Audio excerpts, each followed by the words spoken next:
पहा तो शेजारचा मुलगा, पहा ती शेजारची मुलगी, बघ ते आपले दूरचे नातेवाईक त्यांचा मुलगा. अशी पॅरेंटिंगची भाषा आहे का हो तुमची?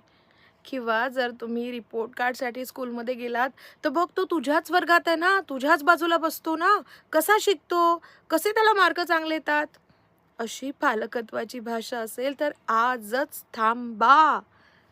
तुलना जी करतायत ना, त्यात आपण खूप मोठं नुकसान आपल्या मुलांचं करतोय.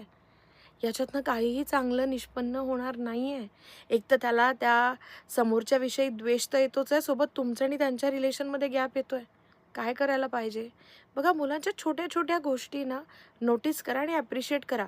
दुसऱ्यांसोबत नाही, त्याच्या स्वतःसोबत. जसं की अरे, काल तू ना जी गोष्ट करायला इतका वेळ लावला, पण आज ती तुला लवकर जमली. किंवा शाळेत कालपेक्षा तू आज लवकर तयार झाला. अरे, आज तू छान जेवलास.